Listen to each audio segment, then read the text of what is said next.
فاقتلوا فاقتلوا لبیک لبیک نحمده ونصلي ونسلم على رسوله الكريم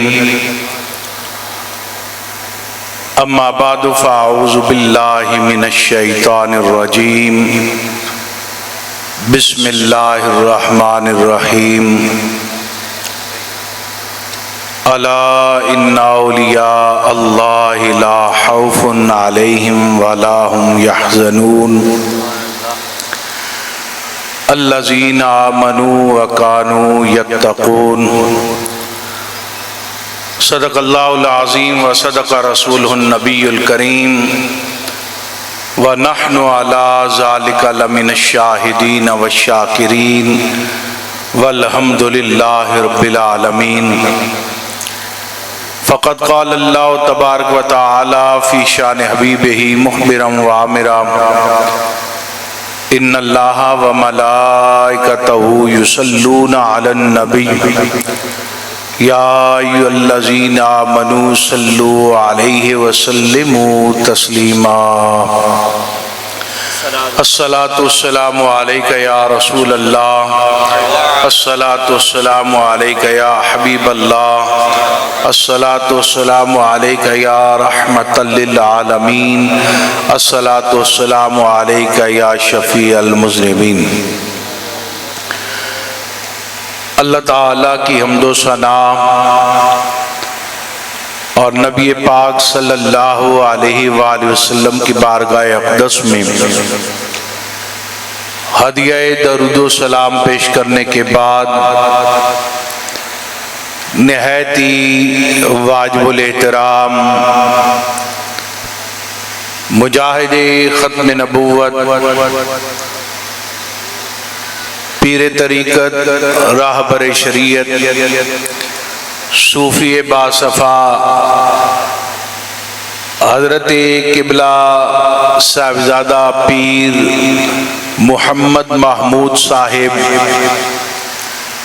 سجادہ نشین آستانہ عالیہ آوان شریف و مرکزی سرپرستی اعلیٰ تحریک لبیک پاکستان نہایتی واجب الاحترام میرے انتہائی مشفق و مہربان صاحبزادہ والا شان حضرت قبلہ پیر صاحبزادہ قاضی سلطان محمود صاحب زید شرفہ و دیگر مقتدر علماء کرام مشائخ اعظام ارباب علم و دانش میرے بزرگوں اور دوستوں، آج ہم ایک اللہ کے ولی کے قرب میں بیٹھ کر ان کے عرص پاک کی مجلس میں شریک ہیں۔ دعا ہے کہ اللہ تعالی ہم سب کی اس حاضری کو اپنی بارگاہ میں قبول و منظور فرمائے۔ آپ حضرات ملک پاکستان کے مختلف علاقوں سے دور دراز کا سفر طے کر کے یہاں تشریف لائے اور شدید گرم موسم میں یہاں تشریف فرما ہے۔ یقیناً صاحب مزار کے فیوز و برکات سے آپ حضرات مالا مال ہوں گے۔ اسلامی تاریخ میں اولیاء کرام کے آستانے رشد و ہدایت کے مراکز رہے اور اولیاء کاملین نے نہ صرف لوگوں کے سیاہ دلوں کو اللہ کے ذکر سے روشن کیا ہے، بلکہ بھٹکی ہوئی انسانیت کو سیدھی راہ نہ صرف دکھائی بلکہ اس پر چلایا بھی ہے۔ سرکار دو عالم صلی اللہ علیہ وآلہ وسلم پر آ کر نبوت کا دروازہ ہمیشہ کے لیے بند کر دیا گیا اور اسلام کی ترویج و اشاعت صحابہ کرام آل بیت اطہار رضوان اللہ تعالی علیہ مجمعین، تابعین، تبع تابعین، ائمہ مجتہدین اور اولیاء کاملین اپنے اپنے وقت، منصب اور مرتبے کے لحاظ سے کرتے رہے،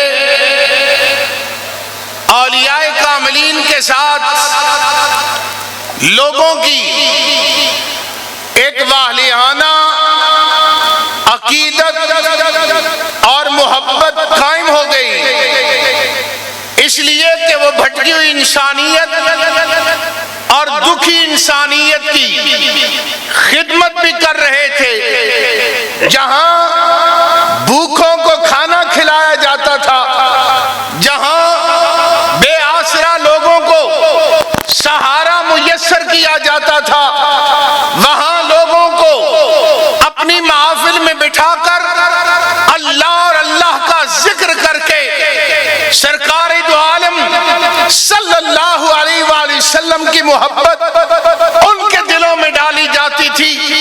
اور جب اولیاء کاملین نے یہ کام شروع کیا، اللہ نے انہیں بڑے مرتبے مقام عطا کیے، تو امت مسلمہ ان لوگوں کے ہاتھوں پر بیعت بھی کرتی رہی، ان سے عقیدت بھی کرتی رہی، ان سے پیار بھی کرتی رہی، ان کی خدمت بھی کرتی رہی۔ جب یہ راستہ چمکتا رہا، چلتا رہا، تو پھر ایک وقت آیا جب خالص کی ڈیمانڈ بہت ہو جائے تو پھر اس میں نقلی چیز بھی داخل ہو جاتی ہے۔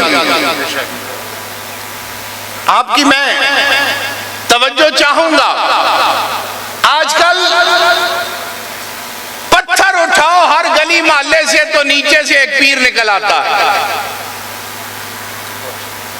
ہم لوگوں نے جبہ دستار کا نام پیری رکھ دیا ہے اور ہر جگہ نام نہاد واعظین، سناخان، کاشا لیس مل جاتے ہیں جو بہروپیوں کو مقامی ولایت پر لا کر بٹھا دیتے ہیں اور لوگوں کے ایمانوں پر نہ صرف ڈاکہ ڈالا جا رہا ہے بلکہ لوگوں کو گمراہ بھی کیا جا رہا ہے۔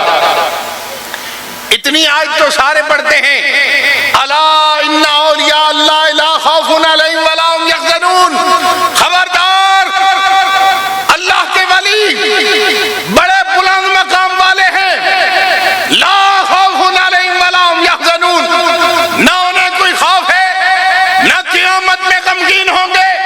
اب ہماری زبان میں اللہ کے ولی کو پیر کہا جاتا ہے، اب لوگ کہتے ہیں جس نے داڑھی رکھ لی وہ پیر ہے، جس نے جبہ پہن لیا وہ پیر ہے، جس نے امامہ سجا لیا وہ پیر ہے۔ نانا، رب کا قرآن کہہ رہا ہے اللہ کا ولی بڑا مقام والا ہے، لیکن الذین آمنوا وکانوا یتقون، اللہ کا ولی وہ ہے جو صاحب ایمان بھی ہے، صاحب تقوی بھی ہے۔ یا رسول اللہ لبیک لبیک لبیک، یا رسول اللہ لبیک لبیک لبیک، یا رسول اللہ لبیک لبیک لبیک۔ یا ہمارے ساتھ ظلم کیا ہوا؟ ہم نے قوم کو یہ بتایا ہے، غوث اعظم نے ڈوبا ہوا بیڑا وہ تار دیا ہے۔ ہم نے یہ کرامتیں تو بتائی لیکن یہ امت کو نہیں بتایا کہ غوث اعظم بنا کیسے ہے۔ ہم نے امت کو یہ نہیں بتایا غوث اعظم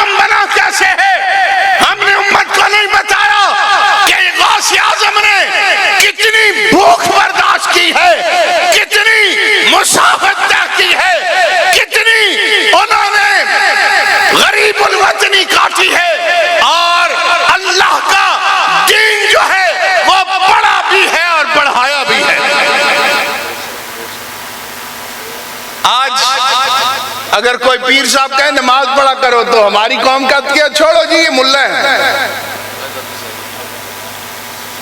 یہ خشک مولوی ہے، ہم تصوف والے ہیں، طریقہ دار ہے، شریعت دار ہے، ایسی طریقت بھاڑ میں جائے جو شریعت مصطفیٰ کے خلاف ہو کر تکبیر، اللہ اکبر، نعرہ رسالت، نعرہ تحقیق، تاجدار ختم نبوت، زندہ باد۔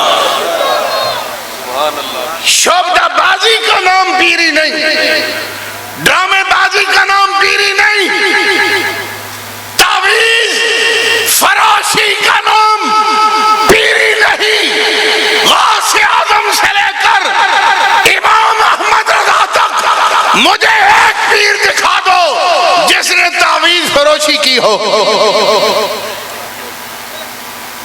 آج بعض لوگوں کو اعلیٰ حضرت سے بھی بڑی تکلیف ہے، اور جب میں سمجھتا ہوں کہ یہ خود غوث پاک کی بڑی عقیدت رکھتے ہیں، مشائخ ہیں، اور اعلیٰ حضرت فاضل بریلوی غوث پاک سے بڑے پیار کرنے والے ہیں، تو یہ کیوں خلاف ہیں؟ تو اتفاق سے ایک دن میرے سامنے ایک اعلیٰ حضرت کا واقعہ آ گیا کہ آپ اپنے در اقدس پر تشریف فرما تھے، ایک شخص ملنے کے لیے آیا، آپ کے پاس آیا، بدایون سے گیا تھا۔ اس وقت بدایونی پیڑے میٹھے بڑے مشہور تھے، آج لوگ پیکنگ کرواتے ہیں، اس نے مٹی کی ہانڈی میں وہ پیڑے پیک کیے، امام احمد رضا کی بارگاہ میں حاضر ہو گیا، سلام دعا کی، آپ نے کہا میاں کیسے آئے ہو؟ عرض کرنے لگا حضور ویسے ہی آپ کا دیدار کرنے آیا ہوں۔ آپ نے کہا مجھ سے کوئی کام ہے؟ کہنے لگا نہیں کوئی کام نہیں، صرف دیدار کرنا تھا۔ بیٹھ گیا، تھوڑی دیر گزری، اعلیٰ حضرت نے پھر پوچھا مجھ سے کوئی کام ہے؟ کہنے لگا نہیں جناب کوئی کام نہیں، صرف دیدار کے لیے آیا ہوں۔ پھر بیٹھا رہا، تھوڑی دیر بعد اعلیٰ حضرت نے پھر پوچھا، کہنے لگا کوئی کام نہیں۔ آپ کے بھانجے آئے، آپ نے کہا بیٹا یہ مہمان آئے ہیں، یہ ہانڈی اندر لے جاؤ اور ان کی خدمت کرو، ان کو کھانا کھلاؤ۔ کھانا کھا لیا، جب جانے لگا تو اعلیٰ حضرت سے کہتا ہے مجھے آپ سے ایک کام ہے۔ آپ نے کہا غصے میں آ گئے، منہ سرخ ہو گیا۔ آپ نے کہا جب تم آئے تھے میں نے پوچھا کوئی کام ہے، اب کہتے ہو، اس وقت کہا کوئی کام نہیں، اب کہتے ہو کیا کام ہے، بتاؤ کیا کام ہے؟ کہنے لگا مجھے ایک تعویذ چاہیے۔ آپ نے بھانجے کو بلایا، کہا بیٹا وہ جو یہ تحفہ لائے تھے وہ ہانڈی لا کر واپس کر دو۔ اس نے کہا حضرت یہ تو ہدیہ ہے، تحفہ ہے، میں آپ کے لیے لایا ہوں، قربان جائیں امام اہل سنت پر۔ آپ نے کہا احمد رضا تعویذ فروش نہیں ہے۔ تم کیا سمجھتے ہو یہ مٹھائی دے کر میں تمہیں تعویذ دوں گا؟ نہ نہ، تعویذ لینا ہے تو مٹھائی واپس لے کر جانی پڑے گی۔ آج ہم کہاں پر کھڑے ہیں؟ ہم لوگ بہروپیوں کے ہاتھ لگ چکے ہیں، اصل کو ہم بھول چکے ہیں، ہمیں اپنی اصل کی طرح لوٹنا پڑے گا، ان رشد و ہدایت کے مراکز کی جانب ہمیں رجوع کرنا پڑے گا، وگرنہ آپ کو انہی حالات کا سامنا کرنا پڑے گا جو آج کل آپ روزانہ میڈیا پر دیکھ رہے ہیں۔ لوگ شارٹ کٹ کے چکروں میں ہیں، 1 لاکھ کا تعویذ مل جائے، 5 لاکھ کا مل جائے، نہیں۔ غوث پاک رضی اللہ تعالیٰ عنہ اللہ کے ولی بھی تھے، عالم دین بھی تھے، شریعت کو سمجھتے بھی تھے، شریعت کو سمجھانے والے بھی تھے، اور لوگوں کو واعظ و نصیحت کرنے والے بھی تھے۔ آج تو ہمارا المیہ یہ ہے، ہم نے بنا دیا ہے کہ بس بس حضرت صاحب نے صرف دعا کرنی ہے، وہ بھی 80% بیچارے دعا کر ہی نہیں سکتے، کہتے ہیں یہ بڑی پہنچی ہوئی ہیں اس لیے یہ بس دل ہی دل میں کرتے ہیں۔ ہم نے کہا وہ بول نہیں سکتے بیچارے، انہیں پتہ ہے جب میں زبان کھولوں گا امت کو پتہ چل جائے گا میں کتنے پانی میں ہوں۔ اس لیے دین کی ہمیں قدر کرنی ہوگی۔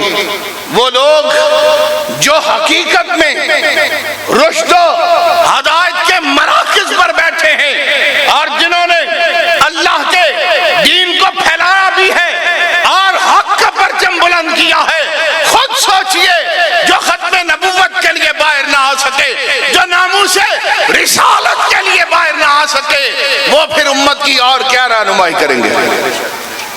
آج جس آستانے پر ہم کھڑے ہیں اسے یہ اعزاز حاصل ہے، صرف یہی نہیں کہ علامہ اقبال جیسے مرد کلندر کا یہ پیر خانہ ہے، بلکہ یہ اعزاز بھی حاصل ہے ختم نبوت کی تحریک ہو، ناموس رسالت کی تحریک ہو، اس آستانے کا کردار جو ہے 14ویں کی چاند کی طرح چمکتا ہوا کردار ہے۔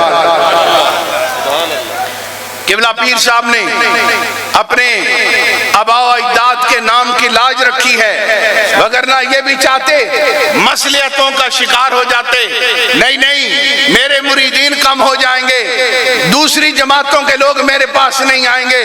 لیکن بات یہ ہے جب قبلہ امیر مجاہدین نے میدان عمل میں نکلنے کا فیصلہ کیا تو صف اول کا سپاہی جو تھا وہ قبلہ پیر قاضی محمود احمد آوانی صاحب تھے۔ لبیک لبیک یا رسول اللہ، لبیک لبیک لبیک یا رسول اللہ، لبیک لبیک لبیک یا رسول اللہ، لبیک۔ اور پھر یہ اعزاز بھی قبلہ پیر صاحب کو حاصل ہے کہ جب تک فیض آباد میں رہے وہاں نمازوں کی امامت قبلہ پیر صاحب جو ہیں وہ خود فرماتے رہے۔ اس لیے اور ویسے بھی کسی بندے کے متعلق اس وقت تک رائے قائم نہیں کرنی چاہیے جب تک بندہ اس کے ساتھ سفر نہ کر لے، لین دین نہ کر لے۔ قبلہ قاضی محمود احمد آوانی صاحب دامت برکاتہ العالیہ، آپ کے ساتھ ہم نے پاکستان کے طول و عرض میں سفر کیا، کشمیر گئے، گوادر گئے، بلوچستان، کراچی، لیکن یہ کوئی خوشامد نہیں اور نہ مبالغہ آ رہی ہے۔ قاضی صاحب کا یہ خصوصیت ہے، رات 2:30 بجے بھی اگر جلسہ ختم ہوا ہے، 3:30 پونے 4 نماز کا ٹائم داخل ہوا ہے، قاضی صاحب نے پوری شورا کو جگا دینے، اٹھو بھائی نماز پڑھ لیں۔ اول وقت میں نماز، جو اس آستانے سے وابستہ ہیں وہ اللہ کا شکر ادا کریں، اللہ نے انہیں ایسا شیخ کامل عطا کیا ہے جو مصلی امامت پر کھڑا ہونے والا ہے۔ اصل تو یہی ڈیوٹی ہے۔ قاضی صاحب لمحے کی دیر نہیں لگاتے، وہ کہتے ہیں پہلے نماز ہوگی باقی کام بعد میں ہوں گے۔ اللہ تعالیٰ اس آستانے کو تا صبح قیامت قائم و دائم رکھے اور ان کے فیضان کو جاری و ساری رکھے، اور ان کے صاحبزادگان اور بالخصوص صاحبزادہ قاضی سلطان محمود احمد صاحب، اللہ انہیں بھی نظر بد سے محفوظ فرمائے اور اپنے بزرگوں کے نقش قدم پر چلنے کی توفیق عطا فرمائے۔ وآخر دعوانا الحمدللہ رب العالمین۔